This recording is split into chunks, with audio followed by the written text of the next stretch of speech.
Bisa-bisanya masih ada orang yang pengen bikin film dengan konsep yang aneh-aneh. Bayangin, film yang ke-99% shotnya cuman pakai satu shot. Kita bahas.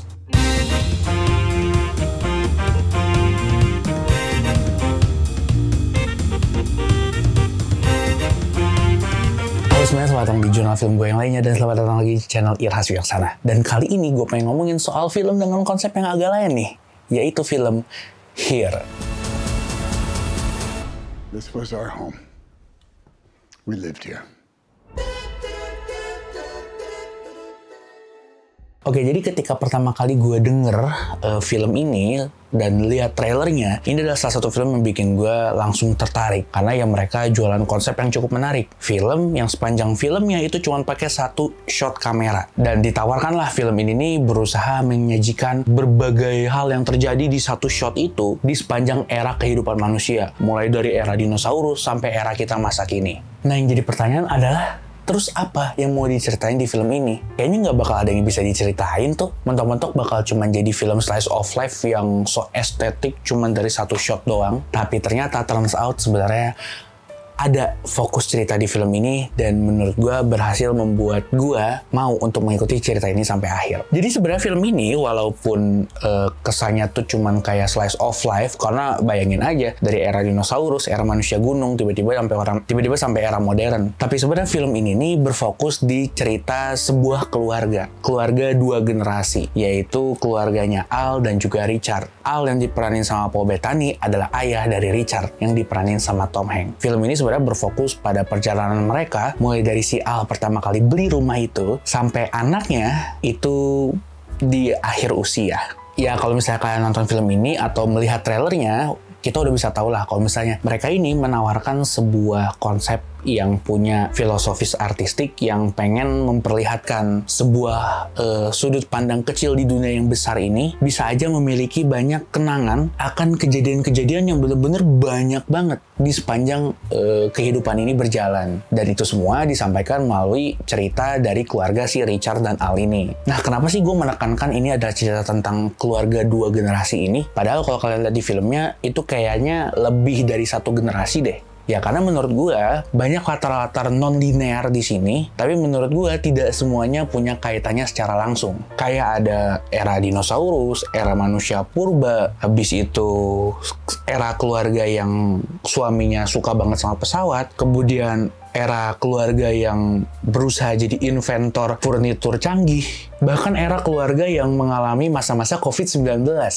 Nah kalau gue lihat itu semua itu nggak ada kaitannya sama cerita keluarganya si Richard sama Al ini. Tapi itu semua kayak semacam agak dicampur aduk, di mixing menjadi sebuah cerita dengan alur non-linear yang somehow cara mereka menuturkan atau motong-motong cerita non-linear ini itu disambung-sambungin pakai keterhubungan dan cocok logi yang macam-macam. Ada yang memang pengen nyeritain secara order cerita, atau bahkan ada yang pengen menyamakan momentum di kehidupan tiap eranya. Kayak momen kelahiran, momen kehilangan, momen kebahagiaan, dan sebagainya. Nah, dari penceritaan yang kayak gitu sebenarnya agak challenging di paruh awal film ini. Film ini lumayan menantang harusnya untuk dibikin supaya penonton itu mau invest sampai akhir di filmnya. Karena kalau kalian cuma ngeliat seperempat awalnya, film ini seolah-olah cuma kayak film yang menampilkan slice of life di satu tempat, tapi latar waktu yang berbeda. Gak ada keterkaitan itu semua. Bahkan latar ceritanya si Richard dan Al pun di titik-titik tertentu belum ada kaitannya. Barulah setelah dari pertengahan menjelang akhir,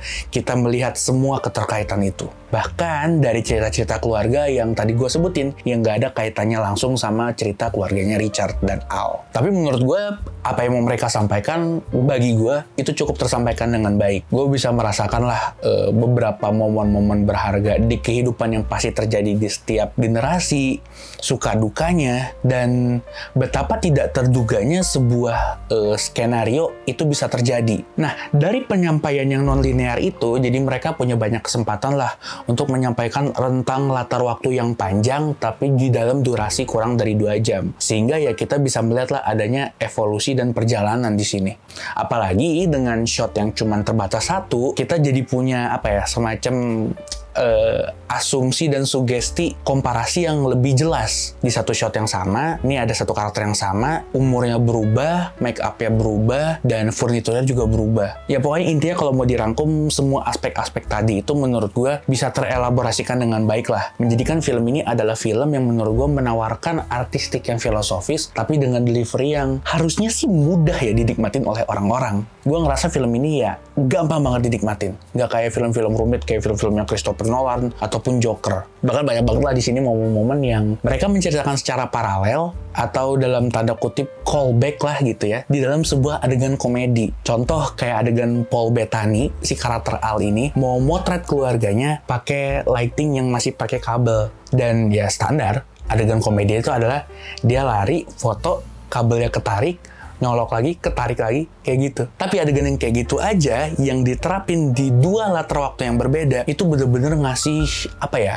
impact nostalgia di dalam waktu kurang dari 2 jam ini. Ya mungkin balik lagi, penjelasan gue ini lumayan subjektif dan mungkin over, karena secara rating gue lihat di IMDb kemarin cuma 5,5/10. Sayang banget, padahal gue ngerasa film ini harusnya bisa ditonton lebih banyak orang. Walaupun kata gue secara delivery sebenarnya mudah diterima, tapi hooknya itu yang harusnya kemungkinan memerlukan keterbukaan dalam pikiran artistik. Gue pun gak pede ngomong kayak gitu, karena ya gue bukan orang seni atau gimana-gimana banget. Ya anggaplah gue warga sipil biasa, tapi gue bisa menikmati lah film ini dari awal sampai habis. Gak yang bikin nangis sesegukan, gak yang bikin terharu sampai hati berdebar-debar. Ya mereka hanya menyampaikan sebuah sesuatu yang hangat tapi sederhana. Dan film ini bikin gue bikin gue mengelaborasikan juga dengan gue gitu. Kayak ini nih tempat gue rekaman sekarang, ini adalah rumah dari nenek gue, dan kalian mungkin bakal membayangkan juga gimana jadinya nih kayak gue nih. Kamera di sini,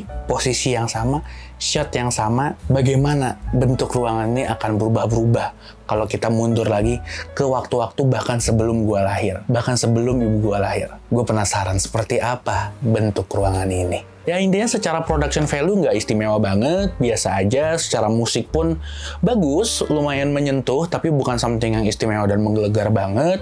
Dan yang paling gue suka mungkin adalah actingnya yang bener-bener natural banget. Lu bisa nerima semuanya.